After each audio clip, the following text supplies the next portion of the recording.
Hello guys, welcome to Study IQ. तो दोस्तों today we are going to move towards the new series that is Modern Indian History One Stop Solution.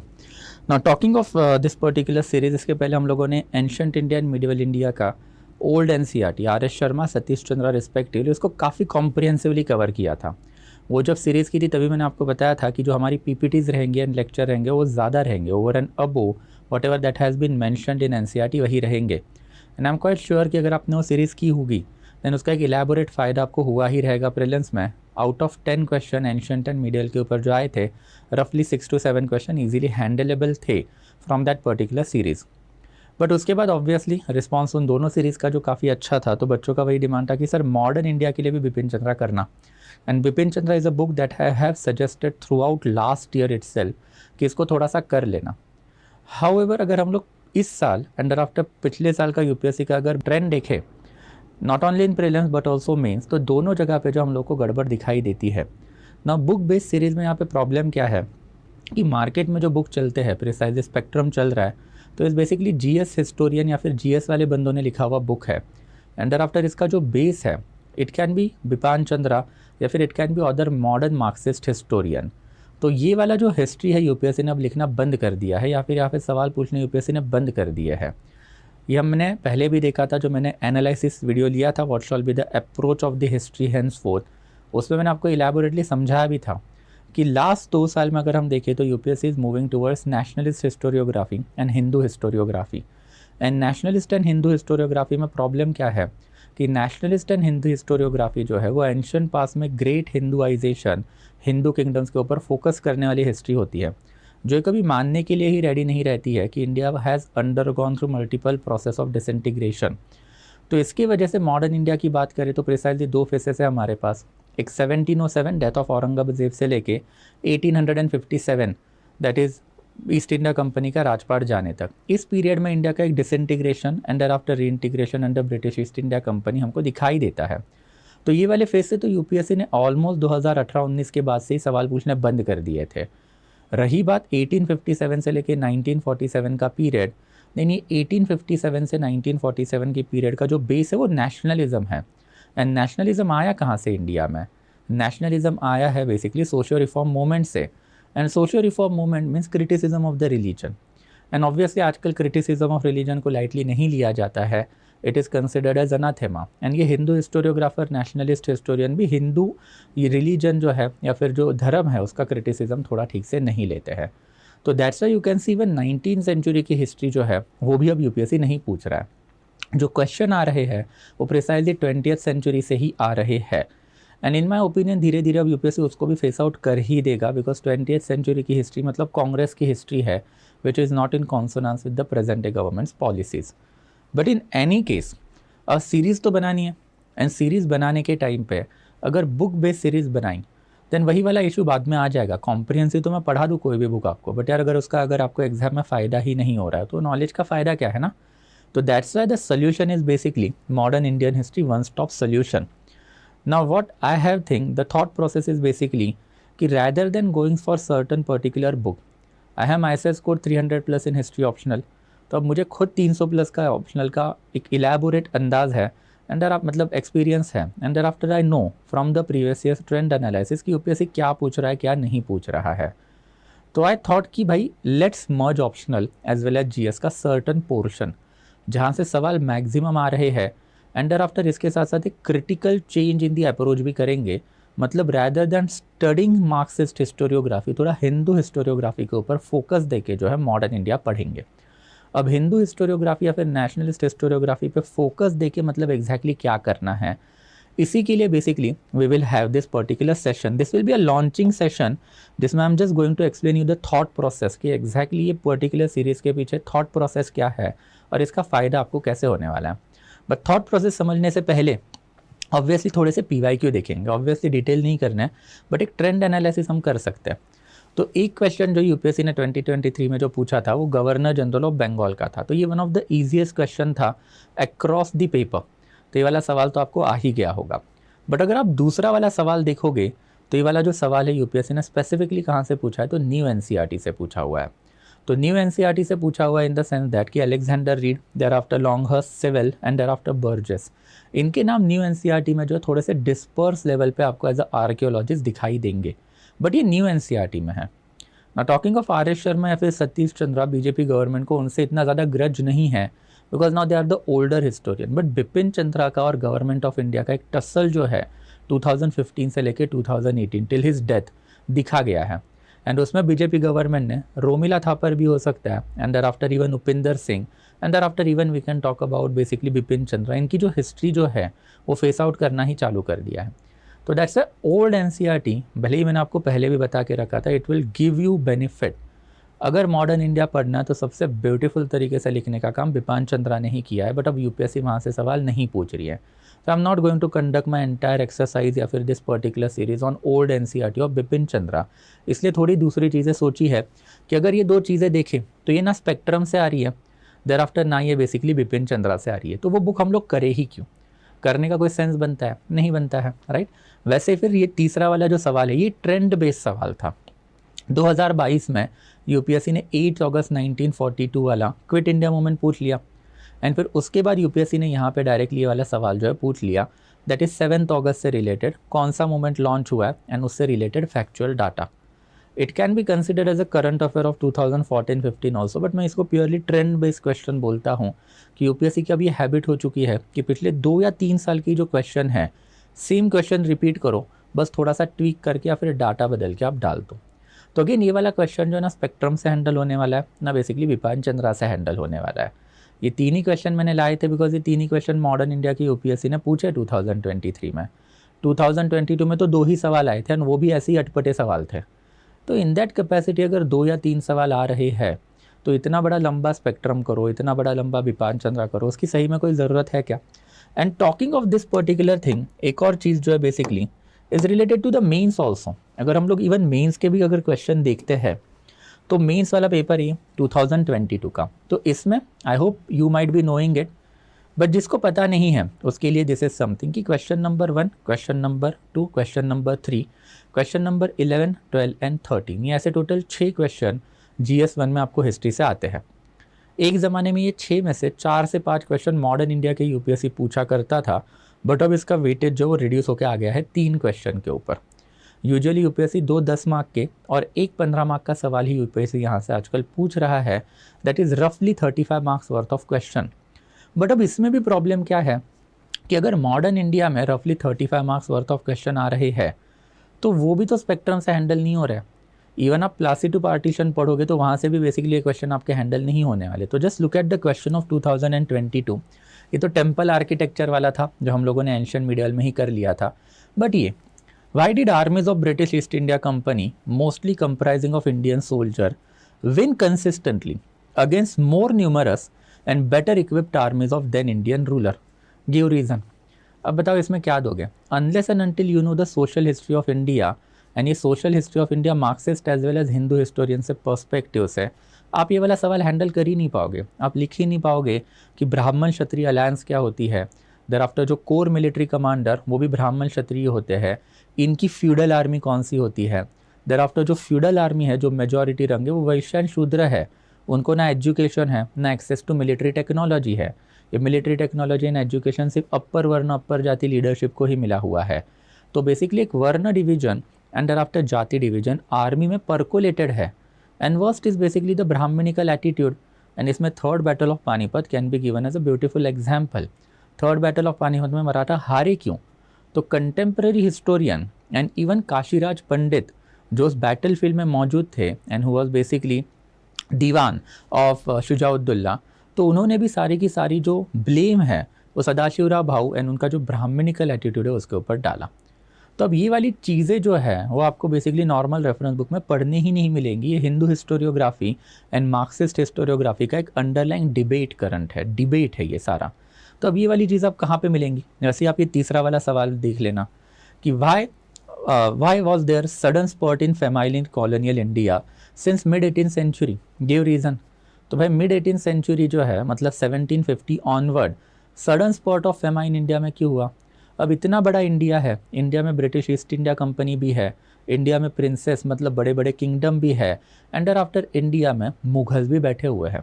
तो obviously तीनों की responsibility, it all started with agrarian crisis of Aurangzeb, तो blame lies with Aurangzeb also. Thereafter it all started with basically even East India companies, dual government, तो blame lies with dual government also. And thereafter it all started with even disintegration of India, कि जो regional kingdom आए, regional kingdom were at a perpetual warfare with each other, तो agrarian consolidation किसी ने किया ही नहीं। तो अगेन ये वाली जो point है, that is multi dimensional answer, ये आपको ना स्पेक्ट्रम देने वाला है, ना आपको बिपिन चंद्रा देने वाला है। तो demand of UPSC is basically going beyond what ever that is available in the market, और ये हैंडल करने के लिए आपको हिस्टोरियोग्राफी जो है वो इलेबोरेटली पता होनी चाहिए। एंड वो जब तक नहीं होगी तब तक ना वो स्पेक्ट्रम 1000 पेजेस का, ना बिपिन चंद्रा जो खुद एक 400-500 पेजेस का बुक है, वो आपको अब हेल्प नहीं करने वाला है। इवन अगर आप क्वेश्चन नंबर इसमें 11, 12 और 13 देखोगे तो 11 वाला जो है बेसिकली ये वाला क्वेश्चन भी काफ़ी टीडियस और ट्रिकी था कि political and administrative reorganisation of states and territories have been continuous ongoing process since mid 19th century, discuss with example. तो हर एक इंडिया में बेसिकली बैठा हुआ जो बंदा है या फिर यूपीएससी का कैंडिडेट है, उसको तो आपने यही बताया कि भाई इंटीग्रेशन तो सरदार पटेल जी ने करवाया है। तो अब यहाँ पे यूपीएससी ने आपको उल्टा काउंटर क्वेश्चन पूछ लिया कि क्या है कि political integration of the country जो है वो mid 19th century that is 1850s onward ही चालू हुआ है। ये अगेन क्या है, हिंदू हिस्टोरियोग्राफी वाला वर्जन है कि 1857 में मुगल चले गए तो इंडिया पॉलिटिकली इंटीग्रेट होना चालू हो गया। तो ये वाले एस्पेक्ट जो है ये आपको कोई भी ऑर्डिनरी बुक में नहीं दिखाई देंगे। ऑब्वियसली ये सारे आंसर बाद में डिस्कस करेंगे, एक इसके ऊपर भी एक आंसर राइटिंग का सेशन जैसे मैंने अपने ऑप्शनल के लिए लिया था हिस्ट्री होराइजन सीरीज, इसके लिए भी I am going to conduct in the first या फिर second week of the August. Thereafter question number 12 and question number 13 again ancient medieval से है। तो रफली 3 क्वेश्चन है, question number 2, question number 3, question number 11, 10 mark, 10 mark, 15 mark, तो 35 marks. अब यहाँ पे आता है नेक्स्ट इंपॉर्टेंट एस्पेक्ट कि 35 मार्क्स क्रूशल तो है, छोड़ तो नहीं सकते। देखो बिकॉज यूपीएससी में यू नीड टू अंडरस्टैंड कि what is difference between 350 marks worth of candidate and after 450 marks worth of candidate. ये 100 मार्क जो है कोई रॉकेट साइंस नहीं होता है। GS 1, 2, 3, 4 में आप 80 क्वेश्चन लिखते हो, हर एक क्वेश्चन में आपको 1 मार्क ज़्यादा चाहिए। That is how you will reach 350 से लेके 430, 450 का रेंज। एंड दैट्स अगर आप सोच रहे हो कि आंसर स्किप कर लेंगे, 100 लिख लेंगे, देन फिर यार आप आपके ही पाँव पे कुल्हाड़ी मार ले रहे हो। मैंने अगेन यूपीएससी में बहुत कैंडिडेट ऐसे देखे हैं जिनको GS 1 में जो है 70 और 60 मार्क ही आते हैं, and that's a game over. 70 और 80 मार्क्स या फिर 70, 60 मार्क्स के रेंज में अगर आपका मार्क्स आ रहा है GS 1 में, you can never even get an interview call, and that's why this is a fight of each and every question. तो despite being a difficult changing trend है, हम लोग ये आंसर छोड़ तो यार नहीं सकते। एंड वही वाला प्रॉब्लम था कि जब मैंने सोच रहा था मैं पिछले 1-2 हफ्ते से कि एग्जैक्टली अब नई सीरीज़ अगर बनानी है तो ये नई सीरीज़ बनाने के जो पैरामीटर जो है ये बेसिकली क्या होने चाहिए और what shall be our approach. कि मैं स्पेक्ट्रम पे सीरीज़ बनाऊँ तो वो काम में नहीं आ रही है। Spectrum is basically not the worst kind of the book that you can ever read. Obviously it's a good book कि वो आपको बेसिकली नॉलेज तो बहुत ज़्यादा देगा, फैक्ट बहुत ज़्यादा देगा, बट दिन ब दिन उसके पेजेस बढ़ते जा रहे हैं और यूपीएससी में इसका वेटेज कम हो रहा है। तो स्पेक्ट्रम करने का कोई फ़ायदा है नहीं। अब मैंने आपको बोला था कि भाई ओल्ड एनसीईआरटी कर लो, पिछले 1 साल से मैंने आपको रिपीटेडली बोला है बिपिन चंद्रा करो, and I will still stick with my word कि बिपिन चंद्रा करो। बिकॉज बिपिन चंद्रा जो है काफ़ी अच्छे हिस्टोरियन हैं और उन्होंने जो नैरेटिव डेवलप करके इतिहास लिखा है it is unparalleled in the modern India's history. एकदम बहुत ही अच्छे तरीके से एक neutral version of the history देने का जो कोशिश है वो बिपिन चंद्रा का है। और वो नैरेटिव मतलब स्टोरी जो आपको मज़ा भी आएगा मॉडर्न इंडिया पढ़ने में, जो स्पेक्ट्रम पढ़ने पे नहीं आता है कि स्पेक्ट्रम पढ़ने में इतिहास से नफरत ज़्यादा हो गया एज़ कम्पेयर टू लव। तो दैट्स अ ओल्ड एनसीईआरटी तो मैं अभी भी बोल रहा हूँ कि एक बार तो यार आपको करनी ही है। एंड दैट्स जो सीरीज़ में कर रहा हूँ भले ही वो बिपिन चंद्रा की नहीं है, I am still going to give you Bipin Chandra का crux material in it, don't worry about that. And new NCERT कि अगर लास्ट ईयर देखे तो अभी मतलब इस ईयर बेसिकली एक सवाल जो है वो न्यू एनसीईआरटी से आ ही गया था, जो आर्कियोलॉजिस्ट वाला।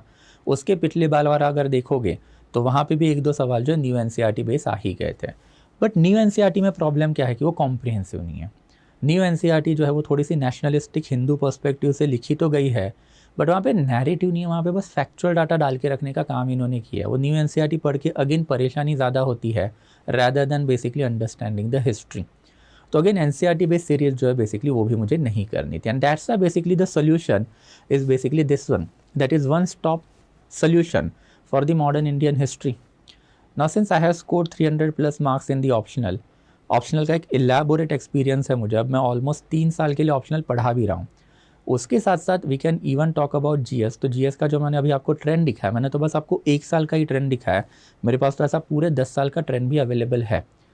तो अब अगर सीरीज़ करनी है तो I am not going to rely on any kind of the material that is available in the market. वो करने से कोई फ़ायदा ही नहीं होने वाला, तो मैं करवाऊँगा भी नहीं। तो मुझे एक ऐसा मिडल वे निकालना है कि जहाँ पे बेसिकली आपको कम से कम टाइम पीरियड में मैक्सिमम पॉसिबल फ़ायदा जो हो, and that's a curated content now I have design via PPT. तो जैसे पहले के हमारे सीरीज चल रही थी जहाँ पे मैं बेसिकली मेरा जो पूरा का पूरा बेस होता था वो एनसीईआरटी होता था। तो एनसीईआरटी का एक चैप्टर पकड़ो एंड फिर वो चैप्टर के ऊपर जो है ऑल पॉसिबल कॉम्प्रिहेंसिव डाटा जो है मैं आपको पीपीटी में डाल के देता था, प्लस ये एनसीईआरटी का क्रक्स भी मैं आपको दे देता था। But I am not going into that aspect now. अब नाउ डाटा जो है वो मेरा खुद का रहेगा, जो मैंने मेरे ऑप्शनल के लिए यूज़ किया था, जिसके ऊपर मेरे 300 प्लस मार्क्स भी है। तो मेजॉरिटी ऑफ द डाटा जो ऑप्शनल पर्सपेक्टिव से ही आएगा, बिकॉज वो पर्सपेक्टिव डेवलप करने पड़ेंगे, क्योंकि प्रीलिम्स में तो इतना ज़्यादा वेटेज है नहीं, 2 या 3 ही सवाल है, उसमें से 1-2 तो हैंडल हो ही जाएंगे। बट मेंस वाला एस्पेक्ट जो इम्पॉर्टेंट है, एंड मेंस में जो पर्सपेक्टिव डेवलप करने पड़ेंगे, वरना वो 35 मार्क में से 5 मार्क भी नहीं आने वाला है। द टारगेट इज़ कि वो 35 में से रफली 20-25 मार्क्स तक गाड़ी जो है खींचनी है। तो फॉर दैट पर्पज़ बेसिकली एक वेरी क्यूरेटेड कंटेंट जो है with specific focus on analysis, and ये एनालिसिस में भी थोड़ा सा हिंदू एनालिसिस या फिर हिंदू हिस्टोरियोग्राफी, इसी के ऊपर I am now going to focus. ये हिंदू हिस्टोरियोग्राफी जो है वो आजकल बहुत ज़्यादा आ रही है, एंड दैट्स यू कैन सी कि मराठास के ऊपर के क्वेश्चन, देयर आफ्टर फिर विजयनगर एम्पायर के ऊपर के क्वेश्चन, 7 to 12 सेंचुरी के बीच में जितनी हिंदू डायनेस्टी थी उनके ऊपर के क्वेश्चन, एंशियंट टाइम में अगर आप देखोगे तो बेसिकली आचार्य चाणक्य के ऊपर क्वेश्चन, तो या फिर सांस्कृतिक लिटरेचर के ऊपर क्वेश्चन, वो ज़्यादा आ रहा है। तो ये जो बेसिकली फैक्ट होता है जो प्रीलिम्स में है, एंडर आफ्टर फैक्ट के साथ साथ उसका एक proper analysis from the Hindu perspective, ये अभी आपको करना आना चाहिए। बिकॉज अभी तक मार्क्सिस्ट पर्सपेक्टिव चल रहा था, तो हमारा दिमाग उसके लिए ट्रेन है कि मार्क्सिस्ट पर्सपेक्टिव की हिस्ट्री कैसी है, कैसी होनी चाहिए। अब रिवर्सल करना है, अब हिंदू हिस्टोरियोग्राफी पढ़नी है तो हिंदू हिस्टोरियंस की तरह सोचना पड़ेगा, उनकी तरह आंसर जो है वो लिखने पड़ेंगे, because that is the demand of the question. Even I don't like that, but अब डिमांड है यूपीएससी की तो करना है। वी हैव टू इधर इवॉल्व या फिर पेरिश। तो फॉर दैट पर्पज़ अभी पीपीटी बेस्ड लेक्चर जो है वो सारी की सारी जो है मेरे इस पूरे सीरीज़ का सोल रहेंगे। पहले के ज़माने में मैंने आपको बताया था कि क्रक्स कर लेना, क्रक्स इंपॉर्टेंट है, बट अब पीपीटी ही इंपॉर्टेंट है। तो जो PPT I am providing you, ये पीपीटी में जो है बेसिकली आपको सारे के सारे रेफरेंस बुक का इंपॉर्टेंट डाटा, एंड जो ऐसे बुक जो आपने कभी आपकी ज़िंदगी में पढ़े भी नहीं है उनका भी important data I am going to give with a proper analysis. तो ये जो है होलिस्टिक रहेगी पीपीटीज़, एंड ये पीपीटीज़ अगर आप करोगे तो I can again assure you कि जो आपका prelims as well as mains में जो जीएस वाला कंपोनेंट है वो दोनों जो है इलेबोरेटली जो है क्या होगा, कवर अप हो जाएगा। And what I am planning to do is basically take 70 से लेके 80 लेक्चर ऑफ 1 आवर्स। तो मतलब 70 to 80 आवर्स ही we are going to dedicate, उससे ज़्यादा मेरे को करने भी नहीं है, बिकॉज अब इसका वेटेज रिड्यूस हो चुका है। बस मुझे आपका एक तरीका बदलना है पढ़ने का।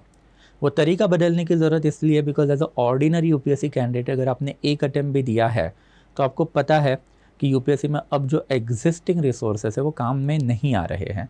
तो दैट्स वाई ये सीरीज़ का आपको फ़ायदा होगा, that will be my guarantee to you. तो बस ये तरीका जो है बेसिकली थोड़ा सा बदलेंगे। 70 to 80 लेक्चर्स रफली of 1 hours I am going to take, and फिर ये वाले जो एस्पेक्ट है इसमें I am going to provide you with the crux of the old NCERT along with lecture.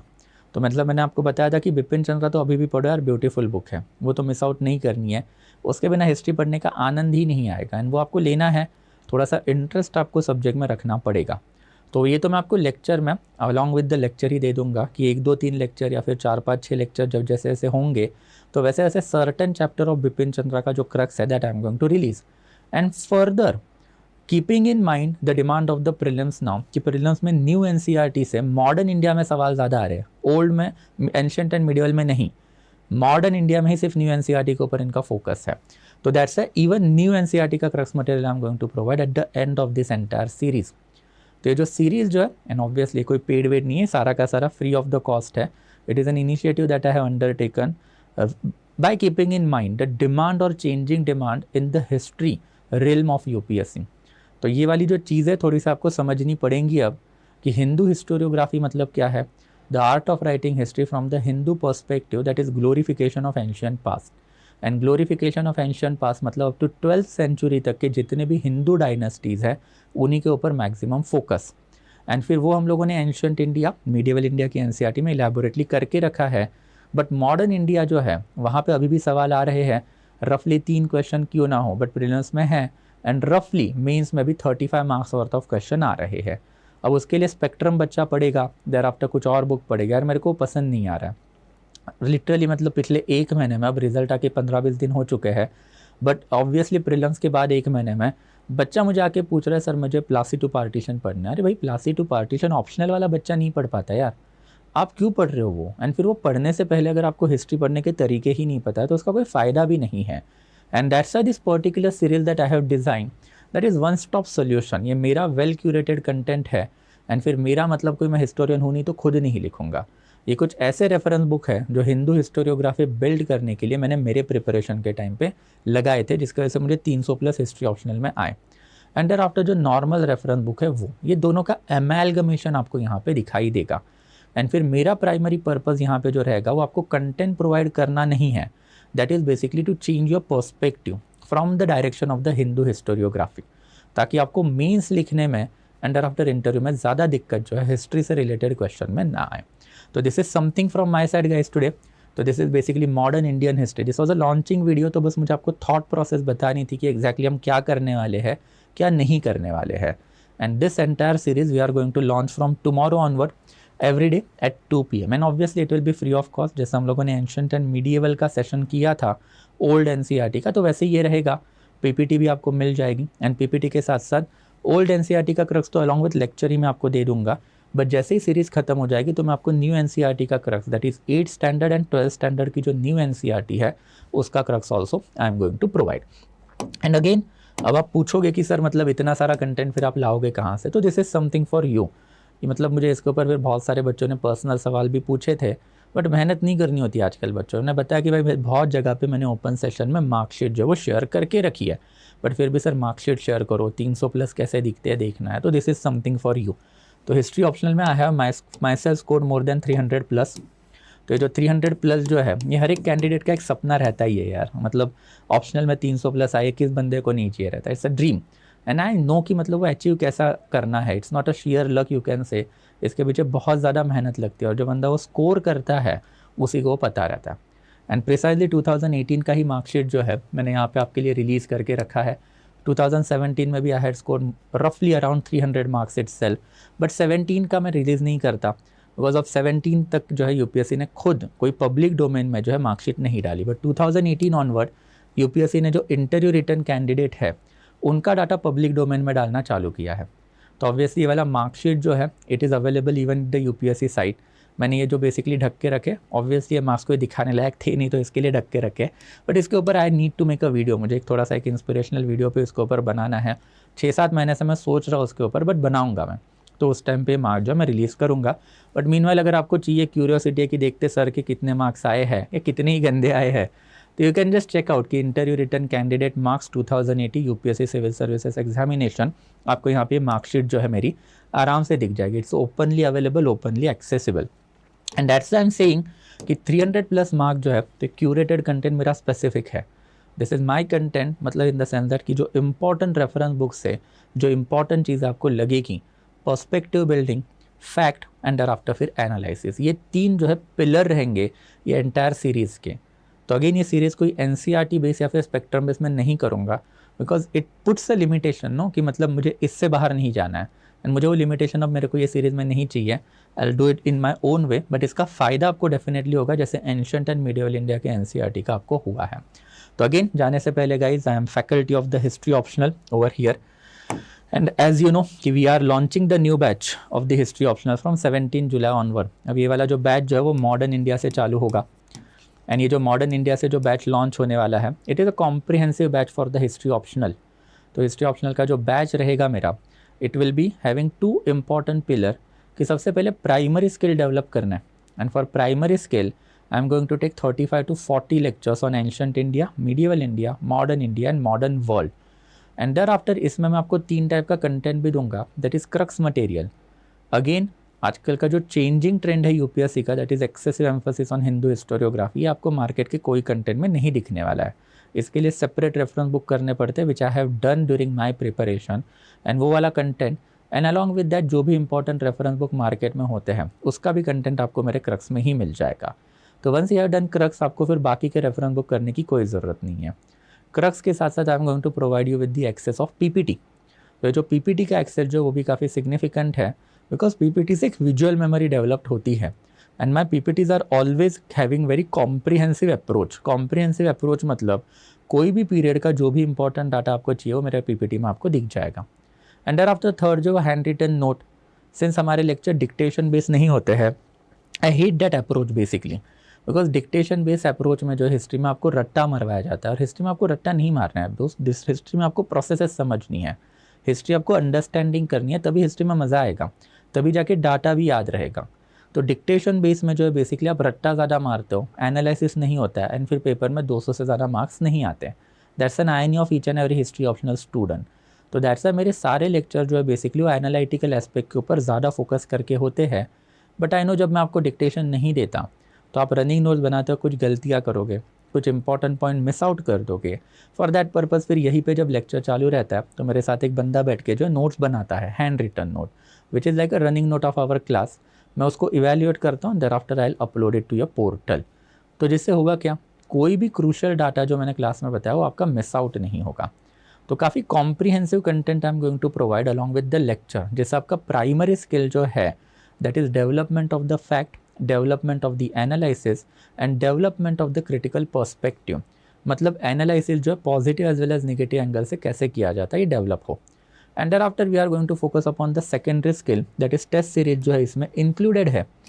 Obviously test series जो है बेसिकली सेकेंडरी स्किल इसी वजह से है, बिकॉज नॉलेज आपके पास कितना भी हो, पेपर पे ही उतारने नहीं आया तो नॉलेज क्या फ़ायदा. एंड दैट्स वाई ये सेकेंडरी स्किल काफ़ी सिग्निफिकेंट होते हैं. इसके बिना जो है आपके नॉलेज का कोई फ़ायदा नहीं होगा. अगर मुझे 300+ हिस्ट्री ऑप्शनल में आए हैं तो वो क्यों आया भाई, बिकॉज ये सेकेंडरी स्किल मेरी रॉक सॉलिड डेवलप थी. अब तो मैंने ऑलमोस्ट 4-5 आंसर राइटिंग के वीडियोज़ जो है वो डाले हुए भी है, हिस्ट्री ऑप्शनल हॉराइजन सीरीज़ करके एक बार चेक कर लेना. वो सीरीज़ में मेरे हैंड रिटन आंसर्स भी आपको दिखाई देंगे. And after topic trend analysis optional का भी मैंने करके रखा है. तो ये सारी चीज़ें जो है basically experience you will get if you join this particular course. तो 12 टेस्ट का ये पूरा का पूरा package along with the foundation we are offering you at a very affordable rate of 15,999 if you use my code SN Live. So I hope it is quite clear guys. If you are from the history optional background, then I hope to see you on 17th of July. And if you are not, then obviously आपका कोई ना कोई तो history optional में दोस्त रहेगा. Please spread the word for me. And from tomorrow onward, obviously history, modern Indian history, one stop solution जो है we are going to start from 2 PM onward. अब यही वाला टाइम रहेगा. Try to come मतलब live या फिर try to come at 2 PM itself, because views थोड़े से आजकल मैटर कर रहे हैं. तो अगर व्यूज़ बहुत ही ज़्यादा डाउन हो गए या फिर बेसिकली कमेंट लाइक डाउन हो गए तो आई होप यू अंडरस्टैंड कि मैं सीरीज़ ज़्यादा टाइम तक फिर कंटिन्यू नहीं रख पाऊँगा. तो that is now up to you कि ये कितना चलाना है. तो I hope you cooperate with me जैसे आपने एंशिएंट एंड मिडिवल में कोऑपरेशन मुझे दिया था. तो let's meet guys every day now 2 PM for the history one stop solution. And thereafter if you are from the optional background and I hope to see you on our batches on 17th of July. Again जाते जाते ये वाला जो है अगर आपको पूरा चाहिए तो यार जस्ट आपको एक टिक पे मिल जाएगा, सर्च करो, you will get to know. मतलब बाकी जगह पे कितने मैंने राइटे फैलाए थे. But in any case that will be it from my side guys. Now आज के लिए will meet again tomorrow 2 PM. आज बस मुझे यही थॉट प्रोसेस आपको समझानी थी कि जो मॉडर्न इंडियन हिस्ट्री का जो हम लोग सीरीज़ लॉन्च करेंगे उसके पीछे what exactly I am thinking. तो इसमें PPT जो है वो हमेशा बेस रहने वाला है अपना. एंड इसके साथ साथ क्रक्स मटेरियल तो मैं आपको प्रोवाइड करवाऊंगा ही बिपिन चंद्रा का, don't worry about that. And even new NCERT का भी मैं प्रोवाइड करवाऊंगा eight the end of the modern Indian history. तो एक रफली 70 to 80 लेक्चर पकड़ के चलो, that will be bare minimum. And I will try to wrap it up within 70 to 80 lecture itself. And फिर उसके बाद जो है basically I am going to release even that new NCERT का crux. Okay, तो that will be it from my side guys. Hope to see you tomorrow 2 PM. And थोड़ा सा views and दरा थोड़ा सा लाइव आने का थोड़ा सा ट्राई कर लेना, बिकॉज वो मैटर कर रहा है आजकल. Okay, so I hope you understand. चलो guys, thank you so much. Will meet again then tomorrow. Okay, thank you so much guys.